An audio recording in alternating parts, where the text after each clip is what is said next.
All right, so let's move on to later part of the chapter 1. Okay, so the last time we've been talking about the density. Density. So density simply means how much of the mass can be there in a kind of a unit volume, like a per volume. Okay? So obviously, to express the mass, we're gonna put some numbers in kilograms or grams or pounds, and so on. But this is the unit for the mass.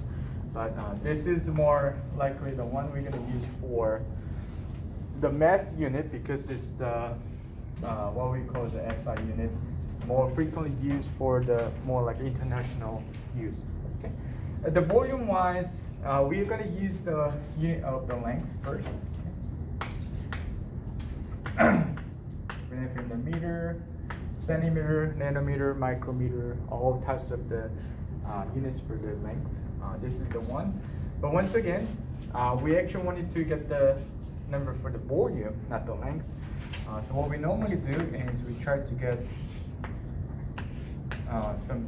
put that the length, the 3D space, and you can get the width. You can get so the length, and you can also get some height. Okay. So you can have a certain type of 3D space. So basically, if you just cube your length unit, that would be where you can get some three-dimensional space, which you can represent it as a volume. Okay. So this is why we did the some dimensional analysis. Okay. Meaning, you want to express the certain numbers for the density in a different units. For example, this is what we did last time. If you have a 1 gram per centimeter cube, okay, so first thing what you can do, so this is a number for the density because this will tell you how much you have a 1 gram. So you have a certain matter, but it's in a cube.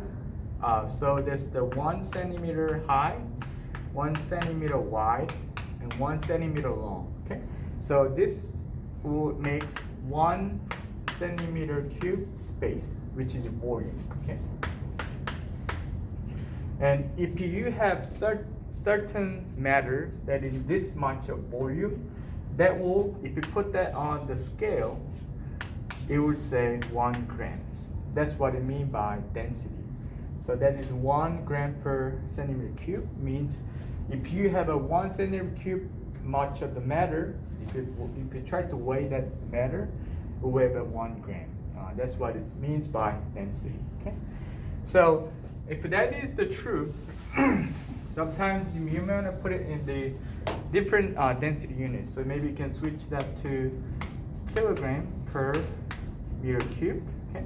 So if that is the case, we normally do with making a table. Okay, so you can make a table over here, and you can try to get the number on the top. And you see there's the unit for density is per something and something, right? So the one on the top is put that the mass unit that is gram on the top of the table, and you can put this the centimeter cube, which is a unit for volume, at the bottom. Okay. So the job is you want to switch this gram to the kilogram, and when I switch this centimeter cube to the meter cube over here.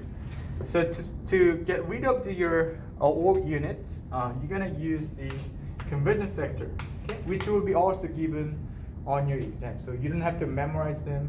I'm always gonna put your the conversion factor on the exam. Okay. So if this is our conversion factor, you're gonna put the units that is on top, but in unit conversion factor, you're gonna put this number in that unit at the bottom so they can be canceled. So if you have this conversion factor here, I'm gonna copy this one at the bottom. That'll be 1,000 gram. And I'm going to copy the new unit that you want to switch to on the top so they can be canceled, but switch to the kilograms right here. Okay, so now you're done with the converting the mass unit from gram to kilogram. Okay, if that is done, now I want to switch to this one here. But the thing is, now you have the volume unit at the bottom, not on the top, right? So first of all, once again, you need to look at the conversion factor again to centimeter to meter. Okay. So if you look at this one here, 10 centimeters should be equal to 1 meter. Okay. So this is at the bottom. So I'm gonna copy 10 centimeter on the top. Oh, sorry, 100. 100 centimeter on the top. So I'm gonna copy 100 centimeter on the top. I'm going to copy the 1 meter at the bottom. But the problem is, this is quite important. This is kind of tricky. This is the unit conversion for the length, not the volume. Okay? So what you need to do, like you did for the volume, this is in cube. Okay? Yeah? Okay? So you have to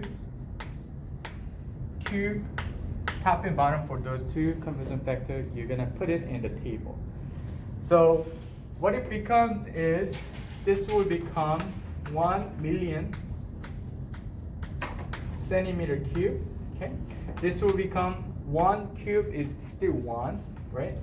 And the meter also will be cube, so meter cube.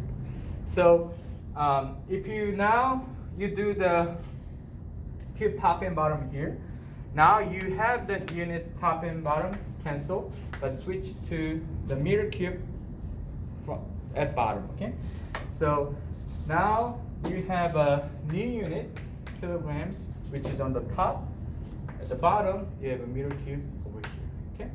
So only job you need to do now by looking at the table is, you have a 1 over here, right? So just 1. If you look at the numbers at the bottom, means it's dividing it. So this is 1 over 1,000, meaning 1 divided by 1,000.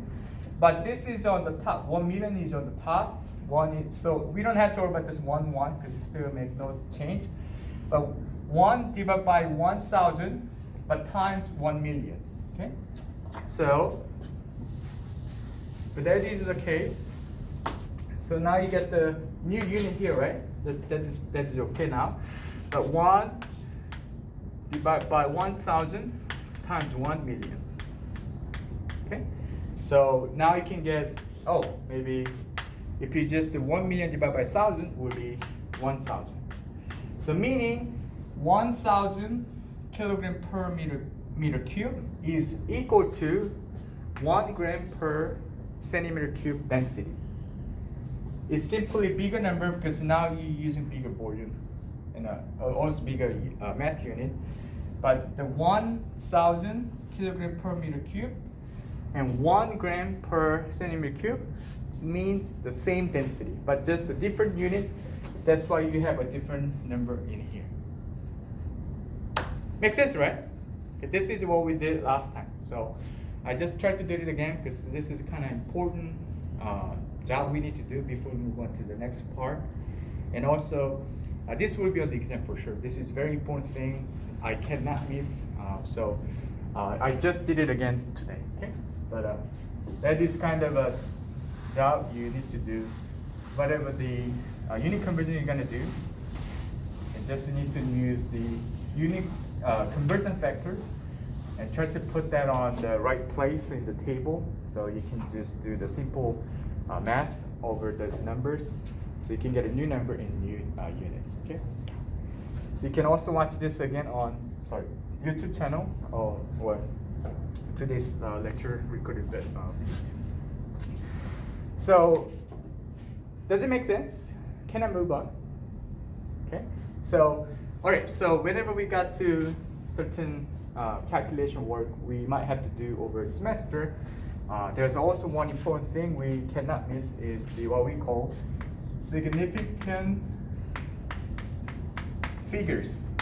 Okay, we call this significant figures, meaning. So here's the thing.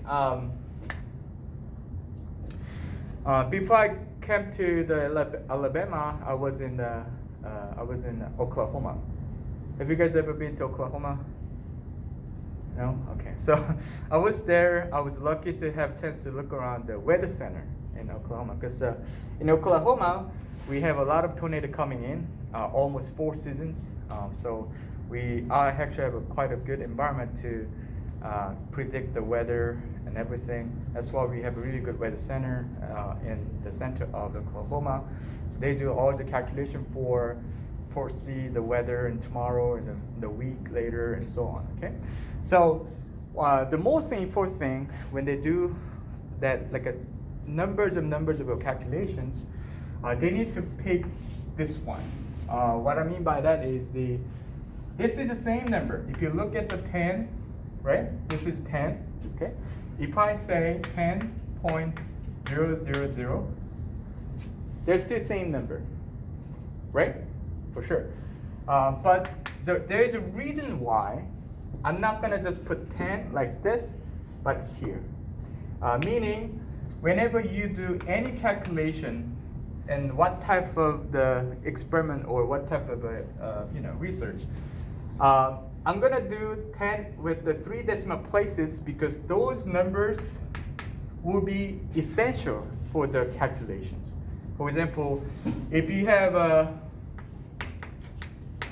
here, this number comes in your calculation in your research, and you find out that's the answer for your the research, and you find out even there's the 3rd decimal place, even still very small number becomes really good factor to change your prediction.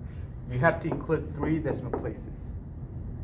That's why you just can't say 10. If you just say 10 plus 0.001 will be just still 10 because there's only 2 sig fig there. So what I mean by the sig fig is the numbers of the it's kind of different. Numbers of the digital figure or numbers are important for your calculations. So in this case, I use 5 instead of 2 because this is crucial, even the very small change in your answer. I think it's important. Then I report the number, not just 10, but 10.000 in your calculation. Makes sense, right? So if someone doing the weather prediction calculation, which is a lot of work, right? But if they use lots of numbers of sig figs, meaning they're going to have a more accurate number coming in. But the problem is they will take longer time. Because even though they use supercomputer, they actually do like millions and millions of the calculation with a supercomputer. It takes still some time for the supercomputer to predict the weather by looking at the numbers at the end. So meaning they need to find that the most efficient, very active, but still not so many, so they can finish the calculation on time. Then that is the number what we mean by sig figs. So I mean, it's obviously isn't kind of common sense. Why don't you use the sig figs of like million? That will give you an accurate number anyway, right? But we just can't do it all the time because it takes too much of time. That's why we have to get like for example, I put the 5 there, but maybe I can do 10. And now you had the numbers coming in 1, okay? So your answer will be like this. But you find out this one matters. This one does not matter to your outcome. Then you don't have to worry about this one, but up to this part is your important figures. So this is why you need to think about how many sig figs will be there and needed to use when you do a even simple calculation work. Okay. So this is only for why we're doing this. Okay. So you don't have to know about anything much about this one. But anyway. So I'll tell you how you can find out how many sig figs are there if you look at the numbers in the paper, scientific journal article, or website. Here's the thing. If that is bigger than 1, and if that is bigger than 1, okay, for example, 1 or 2 or 3, And then if that is bigger than 1, and also if there's a decimal point, okay? If there's a decimal point somewhere in your number, in the figures, and if that is bigger than 1, all the figures, all of the numbers, or you can say digital figures, is all counted as your sigfix. So I'll definitely give you an example here. So you can have 1.2314. Okay, I'm sorry. This is a dot here. So this is decimal point. 1.2314. Then I can say there will be 1, 2, 3, 4, 5 sigfix. Makes sense, right? Okay. And then how about we have 1.2000? Well, still you have a bigger than 1, but you also have a decimal point there. So 1, 2, 3, 4, 5, they all figures are sigfix as well still. Because of this rule over here. Okay. So now you can say, how about the ones in the less than 1? If that is less than 1, meaning you always start with a point something, like a 0 point something. So maybe you can have 0.0145, okay, here. Then except this one, you see the numbers before the decimal point is meaningless, but only the ones after the decimal point can count them as sigfix. So there will be 4 sigfix. Oh, sorry, sigfix over there. Makes sense, right? Okay. Sounds good, right? Okay. How about we can say this one, 0.9005. How many sigfix will be there? Perfect, 4. Doesn't matter. So this is kind of like a number that is the bigger or lower, but it's the decimal point. Only difference is obviously if it's less than 1, you don't have to count the 1 in front of the decimal point, which is the 0, but the one after will be the one that you count as a sigfix over there. Okay, let me give you. How about this one then? You have a number that is also bigger than 1, okay? But there's no decimal place. There's no decimal place. So there's no decimal place. Decimal point. There's no decimal point. So for example, I can give you 1200, but there's no decimal point there. If I put decimal point and 00, there are 6 sig figures, but if you don't see it, oh, what should I do? So here's the thing. Whenever you see the numbers that is bigger than 1, but there's no decimal point there, for sure, you're going to have 1 and 2 sigfix at least. But you may have, this is a tricky one, you may have 3 and 4 as well. You don't know. But only thing you know from this figure with that decimal point is you have at least 2 sigfix over there. So if you look at the scientific journal article or website, if it's written by a scientist, they put in just like 1200 without decimal point. You can assume of almost 95% chance that there are only 2 sigfix. That's fine. But technically speaking, you still don't know other than it's more than 2. Make sense, right?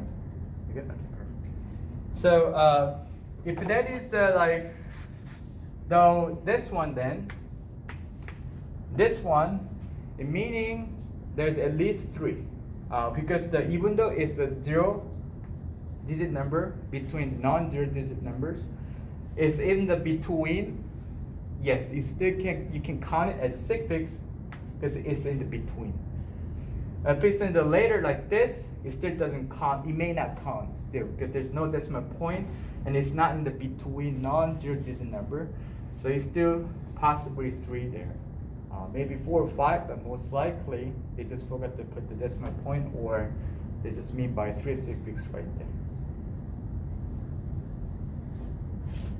Kind of makes sense, right? Okay, perfect. So let's do a little bit of the practical problems with those things. So whenever you do the calculation, you're gonna do either plus and minus. This is a 1, and then sometimes you also do multiplications and division, and over here. So whenever you do sum or subtraction, you follow the least numbers of decimal places. Okay, and I'm going to tell you how. Okay, don't worry about it. Just make sure whenever do you plus and minus, you always follow the least numbers of the decimal place. For this one, you're going to follow the least numbers of suffix, like we just did. Okay, suffix. Okay, so this is why we just went over suffix first when we get to the how we actually going to use them. Okay, so what I mean by that, this one. Okay, let's do plus and minus first. Plus and minus first.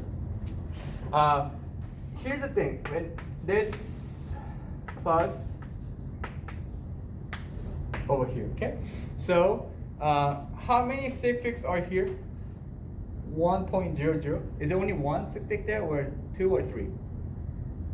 If it's bigger than or equal to 1, or there's a decimal place, it's always all of them are suffix. There'll be 3 suffix over here, and then there's 2 suffix there. Okay, but whenever you do the addition over here, you're gonna add 1 plus 2 is obviously 3, but you only keep the least numbers of decimal place. There are 2 decimal places, right? There are only 1. That means your answer will have only 1 decimal place. So this is 1.00 plus 2.0 is 3.0. So if I give you, maybe in the exam, I'll give you the number for 3.0, 3.0, 3.00, and 3. What's the best answer? You need to choose this one. By following you always give the least numbers of decimal place for your answer whenever you do plus and minus. So simply, this is same as subtraction, because if you do 6.000, okay, minus, you do minus 2.00. Okay, so here it's pretty much the same, but just slightly different because it has the 3 decimal place, but 2 has 2 decimal place.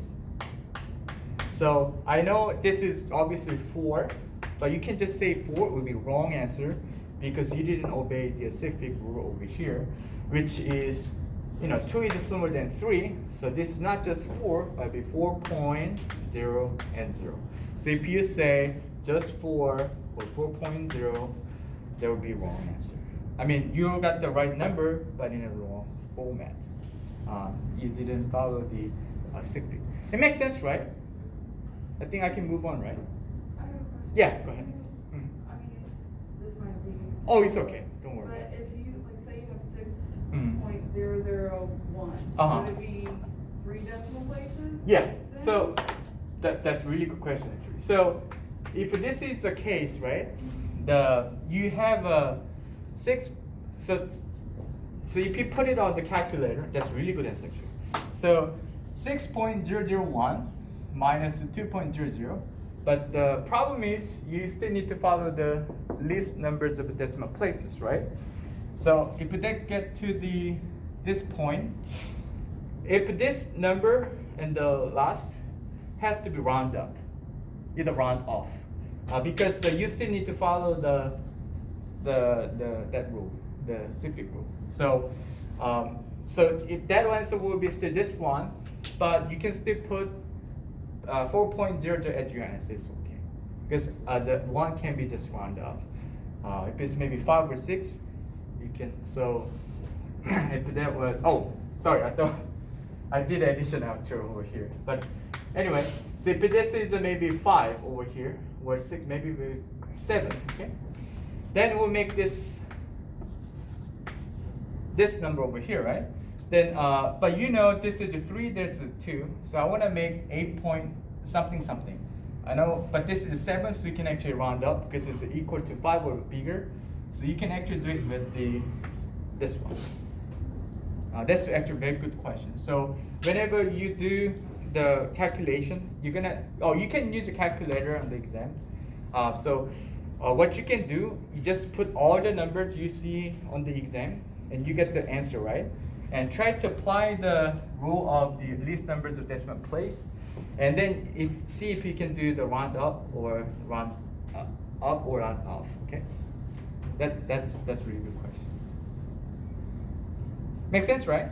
Perfect. Okay, so it's pretty much the same for the multiplication and division here, but the thing is now you are focused on the numbers of suffix, not the decimal place.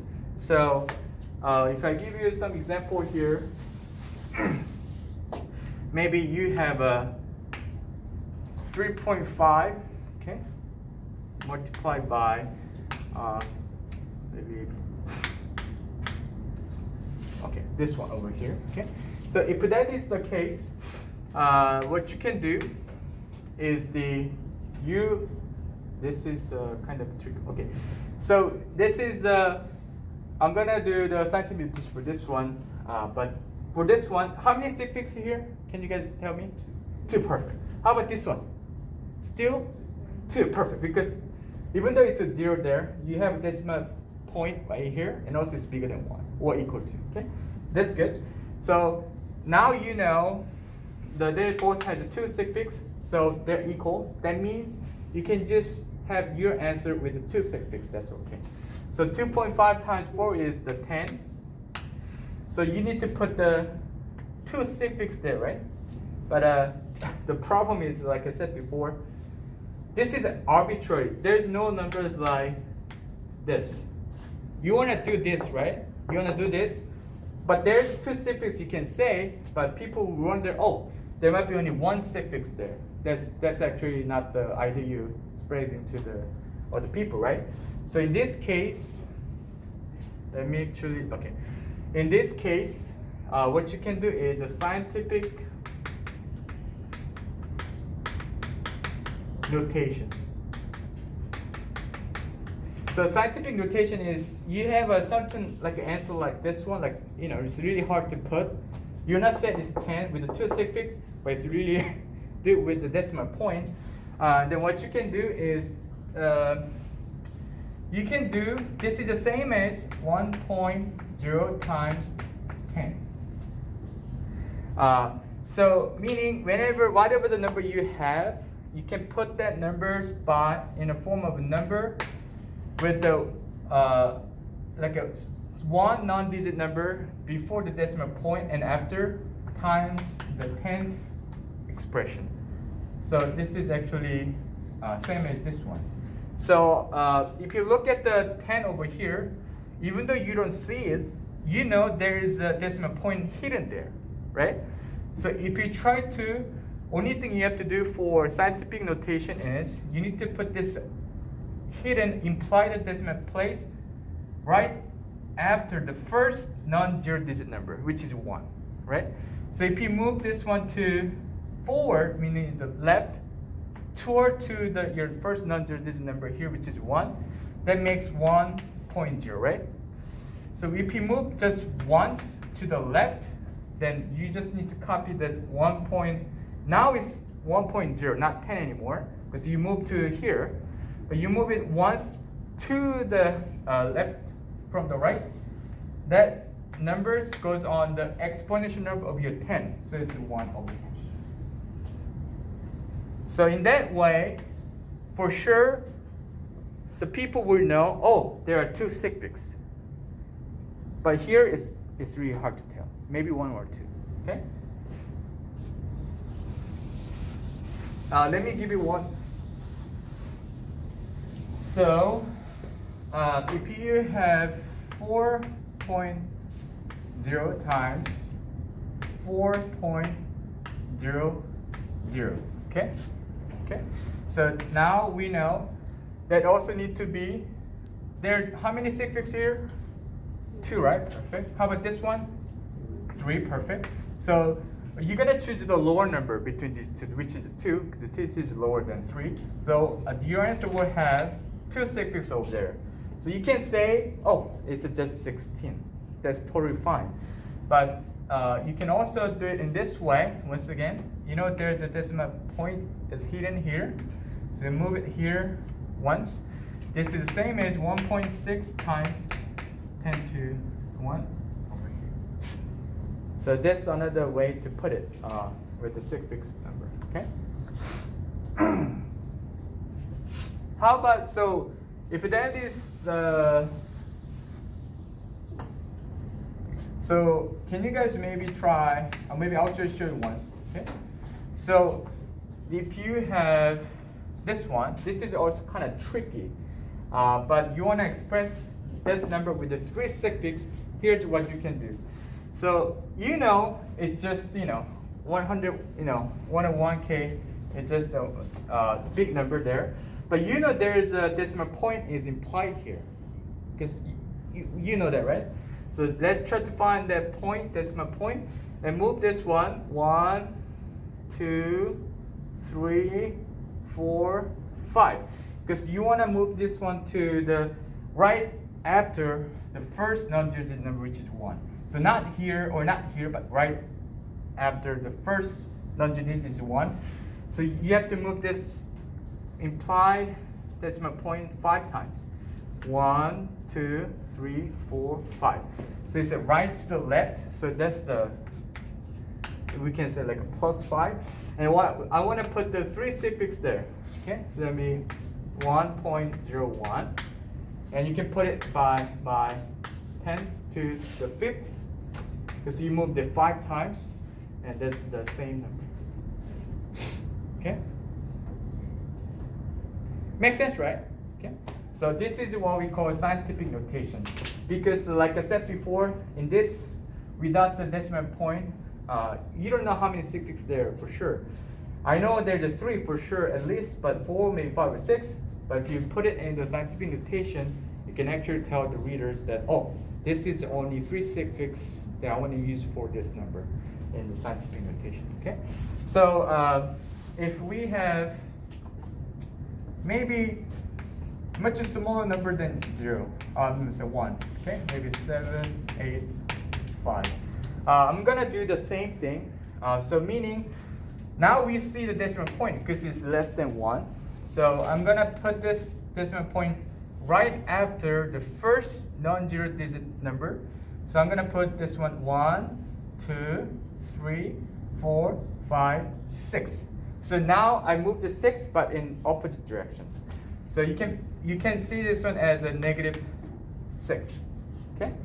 So now you move this one to the right 6 times. So you can put this one in 7.85 times 10 to -6, because you move it in opposite direction now. So if you multiply this number by 1 million, obviously that's the number you see over there for sure. And this is the other one as well. Okay. So, but the point is, whenever you do the multiply or divide in your calculation work, try to find the smallest of sig figs with numbers that carry the smallest sig figs, and that number is the number of sig figs you need to apply to your answer. But sometimes if you have a situation like this, you can also put that in the scientific notation using how many times you move the decimal point to the where you can have the place right after the first digit number. So same here, but just different directions. So that's why you have a positive number here, a negative number down here. Makes sense, right? Maybe can you guys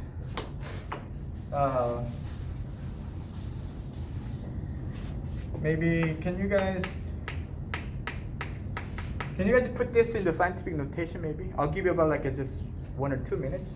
Let's say just if we really got this one right, and then so we can move on. This is not extra credit chance yet. I will about to, but I just wanted to make sure if you guys can have some good idea what it will be like in the scientific notation. Okay.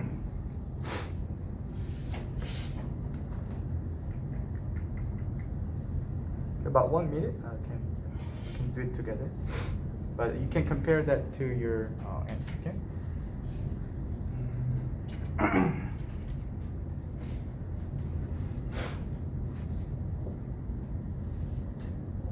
Okay, so this is pretty much the same. I know here's where you can find the decimal point. So I'm gonna move this once, twice, 3 times over here. So we make 1.11.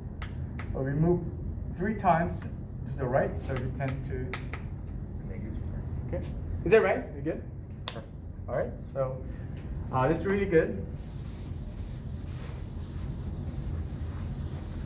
So whenever you do the calculation on the chemical problems, make sure you guys following the suffix, and also there's a plus and minus and multiplication and division rule.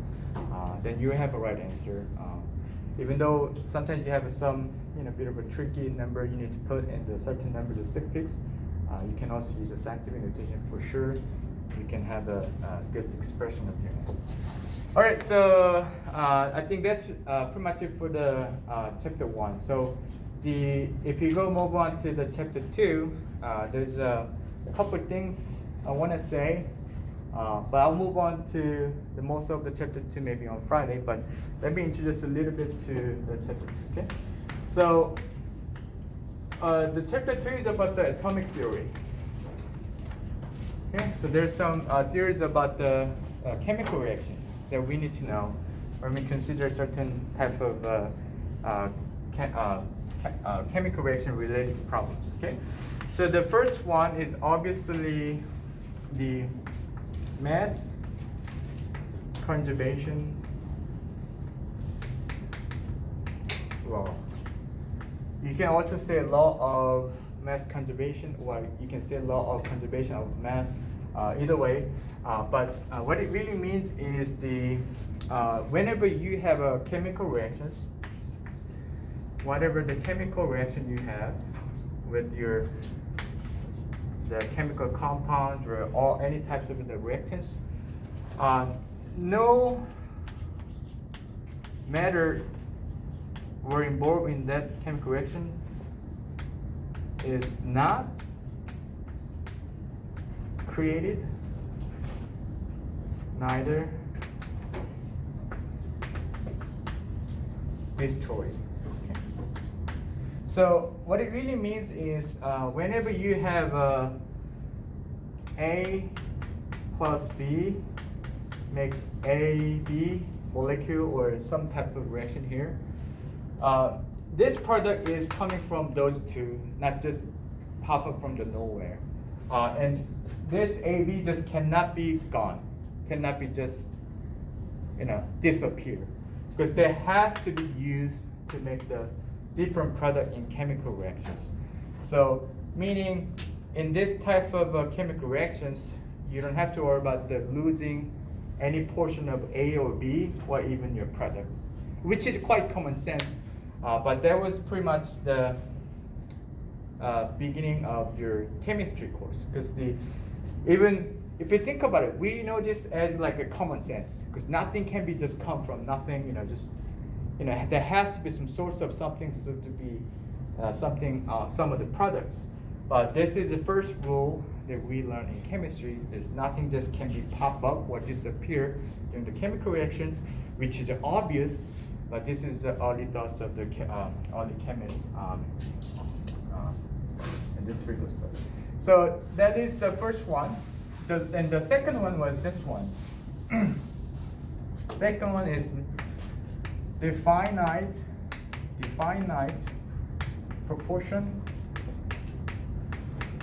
or you can say composition. It's the same thing.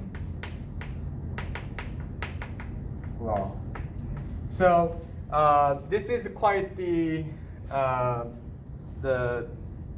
also common sense, I believe. Whenever you look at the water, you know there will be 2 hydrogen and 1 oxygen, right? Okay.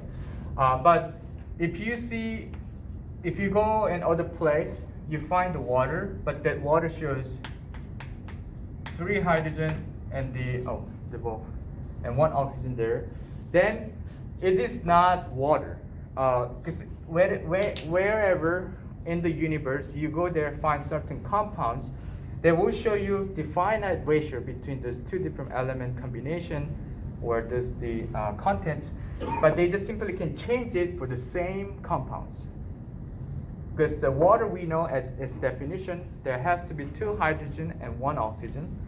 But if you just switch to the 3 hydrogen and 1 oxygen, or it's just not water, because it has to show the finite ratio or composition of certain matter, so it can be defined as that specific matter. Makes sense, right? I know it's really common sense, but this is just really something we didn't know that once we didn't have enough evidence to prove it. Because in early time in chemistry, actually in science, they had a hard time to understand it's really real, like nothing is coming, something cannot be from nothing, or it has all same ratio in same compound in any other place. That's for sure, yes. But this is still good law that the early chemists found for us, so we have no problem calculating the numbers of reactants and products in any chemical reactions and so forth.